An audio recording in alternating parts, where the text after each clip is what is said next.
One of the biggest challenges that long-term relationships face is to keep the desire alive, the desire to want each other, to want sex. And unfortunately, a lot of people think that it is normal for all of that to go downhill and there's nothing that you can do. But I am here to tell you otherwise. So in today's video, we are going to focus on what you can do to get your partner to desire you again if you've lost that. I am Céline Remy, the Intimacy Angel, and I am here to help you bring your sexy back in life. And before I dive into today's content, make sure you click like and subscribe to my channel.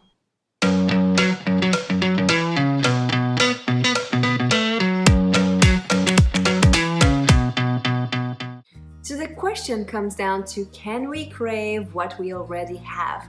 We tend to want what we can't get. We tend to think that the grass is greener somewhere else.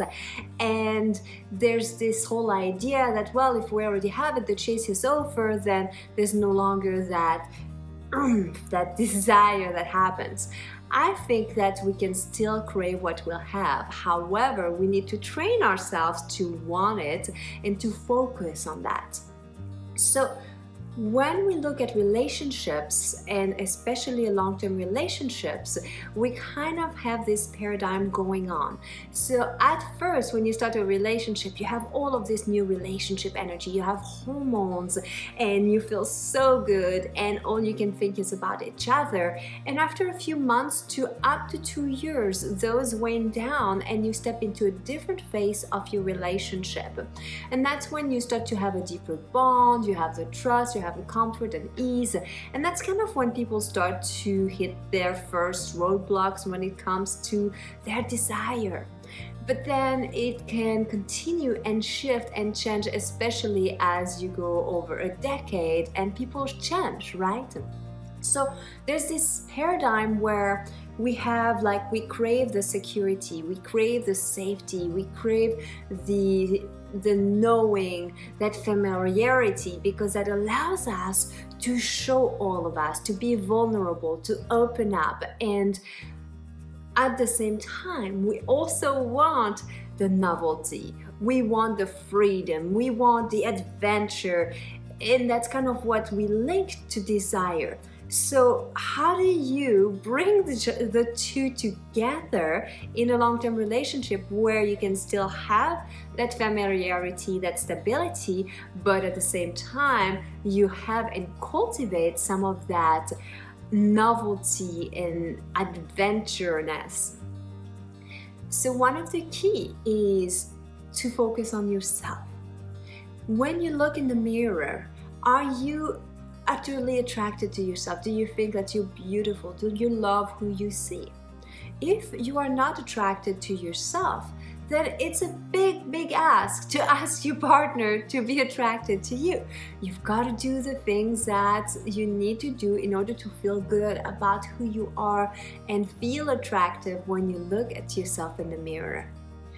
Also, in a relationship, it's important to create some distance. You want to, desire comes from when you have a place that has some space, some distance. The poet Khalil Gibran said something like, "Let there be spaces between your togetherness." And what he means by that is that it's important to stand on your ground into who you truly are and give some space to your partner, and through that distance, that's what allows you to have that polarity, that attraction, and that desire. And if you can do that, then no matter how long you've been with your partner, you are able to create that desire and that attraction. Now, it doesn't just happen by accident. It is something that you cultivate. We always say that you don't have to be in the mood, you can create the mood. I know for a lot of people, they just want everything to be spontaneous. But let's face it, in a long-term relationship, it is really difficult. You have to-do lists, you have children, you have tasks, you're tired. I mean, there are so many things demanding and competing for your attention that you need to make sure that you prioritize your partner and your relationship as well as your intimacy time. And while, yes, it is not spontaneous to have it in the calendar, but if you have it down and you show up consistently, always doing your best, then that's how you can keep this desire going.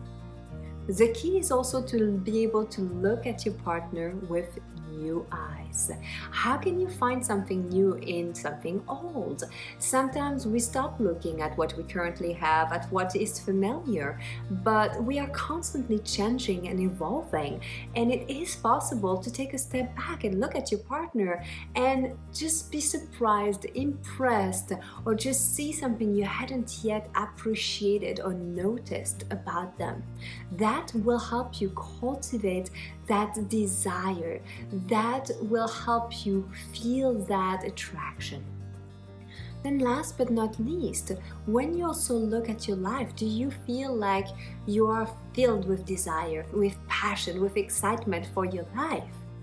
If the answer is yes, then keep going, you're on the right track, and it's probably spilling into all areas of your life.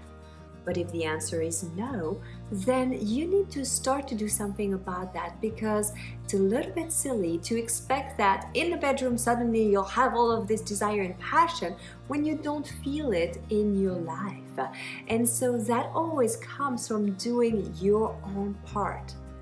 And then there's also the communication piece, because if you've been with your partner for a long time, and yes, maybe they have changed, maybe they've put on weight, maybe they are not who they used to be when you fell in love, but can you still find things that you like? Can you have enough commonalities and things in common that you share and values that it brings you together? Or have you been basically taking such different paths that it is important to be honest that you are no longer what each other is looking for? And so when it comes to desire, you do need to put in the effort. It's not just going to come to you and just happen magically. But if you put in the effort, if you do your own part, if you do what it takes for yourself to feel good about yourself and your body, if you put in the effort with your partner, and if you give each other some space and places where you come together, then the desire can remain there for decades and decades to come. I hope today's video was helpful. Thank you so much for watching, and I will see you in my next video.